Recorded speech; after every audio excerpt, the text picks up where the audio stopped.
Because everything about the Department of Justice has been bastardized and perverted in this administration.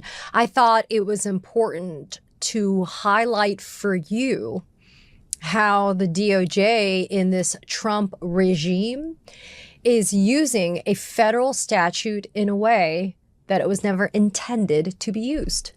Now, that may not sound like a big deal to you, but let me tell you something. The way it's being used is so fucking horrific, it should send a chill down your spine. And the statute that I'm talking about is 18 U.S.C., United States Code, Section 2339A. And this is why you should care. Because this Trump regime is using this federal statute entitled Providing Material Support to Terrorists in order to go after protesters, activists, people that are expressing their discontent, disapproval, and their opposition to the policies, the ideas, and the wholesale horror that is being inflicted on Americans. Federal prosecutors are now using this statute to be able to go after people that are just exercising the First Amendment right to free speech. They are literally criminalizing free speech conduct. And the reason why this is important for you to know is because it's kind of gone under the radar. And I was really happy to see that Talking Points Memo did a piece about this, because it's important for you to be aware of the law and how, again, it's being abused, perverted, and misused to just further the Trump agenda. So let's get into the specifics. And we're going to wind back the hands of time for just a second here to just last year. Sounds like it was a long time ago, feels like it was a long time ago, and yet it was just last year. And there were 2 executive orders that were issued by the Trump administration last year. Let's go to the first one. The first one was dated September 22nd, 2025. And that one is entitled Designating Antifa as a Domestic Terrorist Organization. I'm going to stop right there. Domestic terrorist organizations, DTOs for short, they don't exist. They are a nullity factually and legally. There is no such thing, but under any definition whatsoever, either in any book, anywhere, any federal statute, whatever, there's no such thing as a domestic terrorist organization. So just because Donald Trump puts in an executive order doesn't make it so. He's certainly not Captain Kirk. Right? He cannot just make it so, number 2. He can't do that, right? But what he can do, though, is use buzzwords like Antifa, the red meat for his base, right? He uses buzzwords like Antifa to get them all hot under the collar. And so when you look at this executive order designating Antifa as a domestic terrorist organization, it starts with Section 1, Antifa as a terrorist threat. But it never really defines what it is or who it is. It just says we're designated it in Section 2 as a domestic terrorist organization. It's been designated as such. And so all relevant executive departments and agencies shall utilize all applicable authorities to investigate, disrupt, and dismantle any and all illegal operations, especially those involving terrorist actions, conducted by Antifa or any person claiming to act on behalf of Antifa. We're going to keep going, though, because this is important. Or for which Antifa or any person claiming to act on behalf of Antifa provided material support. Okay. So this came out. And again, it was just red meat for his base, right? Ooh, we hate Antifa, even though we can't identify it and we can't say who it is. But then let's move on. Let's go to the next executive order. Now, this one definitely flew under the radar. Dated September 25th, 2025, which is just 3 days later. This one is called Countering Domestic Terrorism and Organized Political Violence. Its more common kind of associated name is NSPM 7, National Security Presidential Memorandum NSPM7. I've talked about it on Substack. I've talked about it on Legal Fight Club, on the Contrarian YouTube channel with my friend and colleague Norm Eisen. NSPM7 is the one that we really should be worried about because it is intentionally vague in its language. And what it does is it, quote, counters domestic terrorism and organized political violence. And in section 1, it talks about the assassination of whom? Charlie Kirk. And that's what they were needing. They needed something after the assassination of Charlie Kirk to justify targeting groups, people, individuals, nonprofits that they don't like because they are pushing back, fighting back, and expressing opposition to this regime. And they wanted to be able to legitimize the government action to go after, to silence opposition and to silence free speech that they don't agree with. And so what did they do?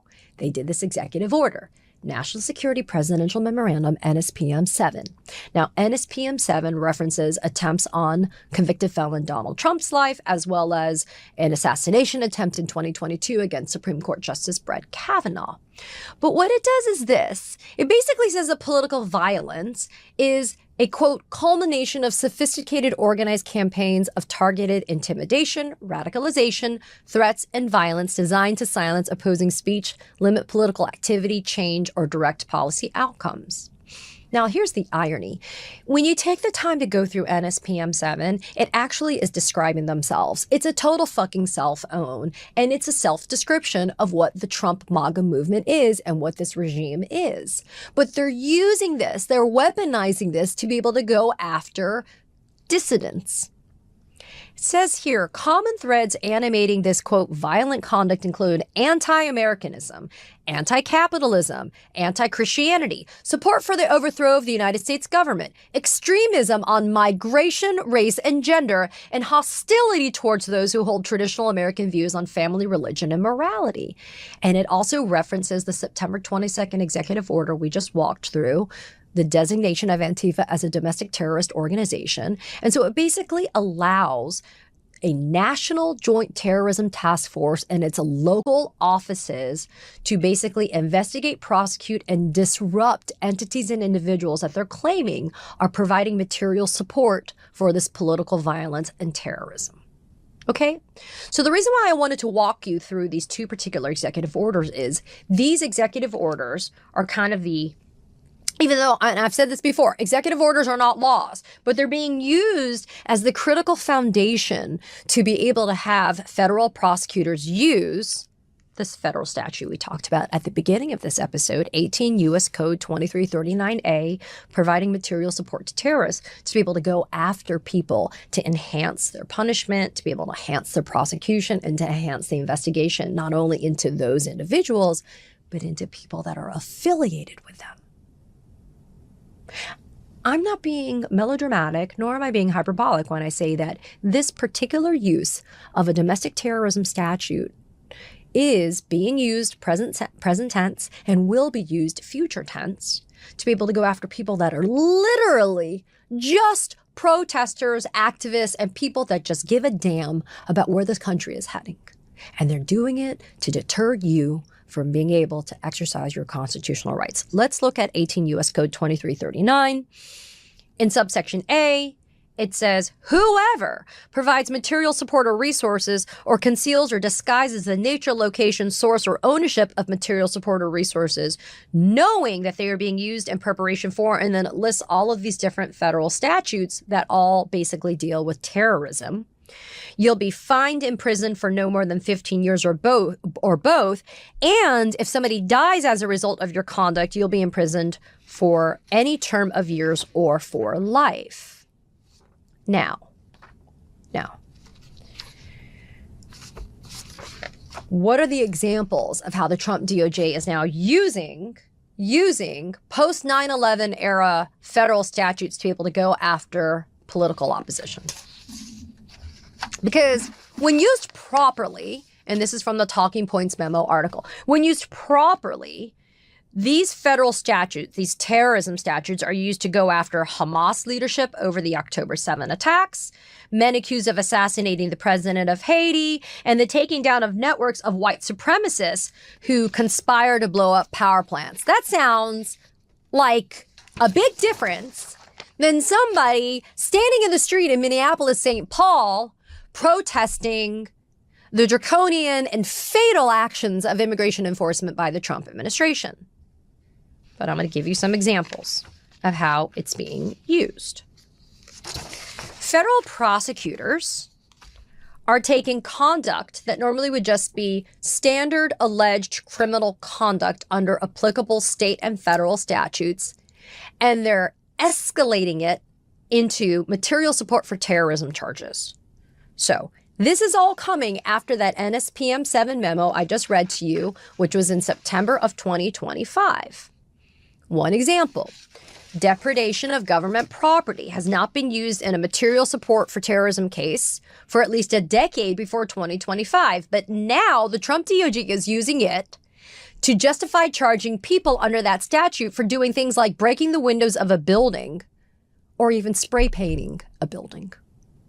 It's outrageous, right? And yet this is happening.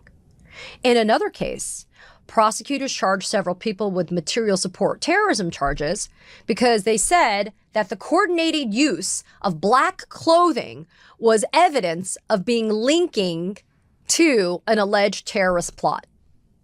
I shit you not. And then here we go. Here is an example. In Texas, let's talk about this particular thing that happened. Okay. In Texas, in July of 2025, at a Prairie Land ICE facility in Alvarado, Texas, more than a dozen protesters went to the facility. Now, there was levels of violence that I would never condone. And let me tell you what happened. The group shot fireworks at the facility, spray painted cars, damaged a surveillance camera, and then a local cop arrived and one protester allegedly shot that local police officer with a rifle. The officer, wounded in the neck, fired back and survived his wounds and injuries. Okay, so federal prosecutors charged several of those protesters at that Prairie Land detention facility with attempted murder of a federal officer and discharging a firearm during a crime of violence. But then a few months later, because remember this happened in July of 2025, a few months later in October, prosecutors then charged two people who were at the scene with what? Section 2339A, the material support for terrorism charge, right? Then the next month, they filed that same charge against 6 others. Now, why the amplified charges? Well, because not only do you have more exposure in terms of jail time, but it allows like beefed up on steroids federal prosecutions of people, including holding people without bond, right? If you're charged with terrorism charges versus just spray painting and defacing public property charges, there's a big difference when it comes to your bond availability, right? So there was one person who was the guy who actually fired the shot at the local police officer. And there was a core, as it's being defined, signal chat where there were people who were present as protesters at the detention facility that were, the prosecutors are saying that they knew that there was going to be this use of firearms to be able to work against law enforcement, right? That's different, though, than others that have now been tied to this case because they were dressed in black. These people were not accused of having shot the fireworks or vandalizing the property or being, a part of that core signal chat to shoot law enforcement, right? They were dressed in black, and that's the reason why they are now being charged with the material support for terrorism, because they're all being linked to this one terroristic plot. That's one example of how the DOJ is using it. You want to know another example? Here's another example. In August of 2025, protesters went to a suburb of Birmingham called Homewood, Alabama. Why? Because in June of 2025, local police fatally shot an 18-year-old black male by the name of Jabari Peoples. Police said that Peoples had been fighting law enforcement, but then when the body cam footage comes out, it shows that he was actually running away when he was fatally shot. Now, protesters upset that prosecutors would not charge the police with the murder of Jabari Peoples came out in August of 2025 to protest this. And they were in a soccer field in a suburb of Birmingham, Alabama. Local Black Lives Matter activists staged this protest. And then later on in that same day, there was a fire that was started at a Walmart downtown. So I want you to geographically orient yourself. You have a soccer field where people are protesting, Black Lives Matters are protesting. And then later on, temporarily as well, in the afternoon at a Walmart somewhere else in Homewood, Alabama, a fire is started. Days later, local police arrest a locally known BLM activist by the name of Mercutio Southall. They charge him in state court with arson, criminal mischief, and possession of psilocybin mushrooms, right? Because he allegedly went from the protest to that Walmart later on in the day, and he filled a shopping cart with rags, charcoal, bags, and fuel and started a fire. Federal law enforcement then becomes involved, charging him and a local woman with 1 count of federal arson. Okay. But then the next month, federal prosecutors did what? They used providing material support to terrorists, 2339A, to be able to charge him and that other woman with provision of material support to terrorists. FBI Director Kash Patel, quote, tweeted an address to the local FBI office saying, "Great work." Okay. That's how they're using this federal statute. And, look, federal prosecutors usually use this to be able to go after real domestic terrorists. But after Charlie Kirk was assassinated, they were like, wow, we have a way of being able to go after people and to silence them. Let's use this federal statute in that way, even though it was never intended to be used that way. Okay?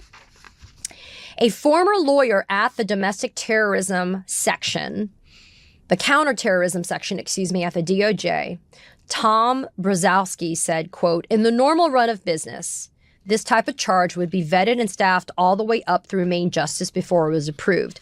It's now not immediately clear to me that these approval processes remain in place for domestic terrorism cases." This federal statute, it's interesting, right? Because federal prosecutors, they don't need to actually say that the defendants, that they belonged to or were helping a specifically identified terrorist group. If you look at it, it just says you're giving material support knowing that it's going to be used in preparation for to carry out certain terrorism offenses. It doesn't speak to what are the actual groups, right? It doesn't say you got a member of Antifa. It doesn't say like you have to be a member of a specific group. I mean, it's kind of meant to be that way as the way it was drafted. As long as you show a specific intent to violate the statute because you gave support to facilitate, help, or provide assistance for a terrorism offense, then you can be prosecuted for material support. And again, there's a terrorism enhancement opportunity for federal prosecutors here. There's the opportunity for either enhancing your bail or not giving you bail at all. And then you've got a lot of exposure here. There may not be any mandatory minimums under this particular federal statute, but it's at least at this point, you could be looking at anywhere from 17 and a half years behind bars because the sentencing guidelines in federal court, that would be the recommended minimum. It would be 17 and a half years behind bars.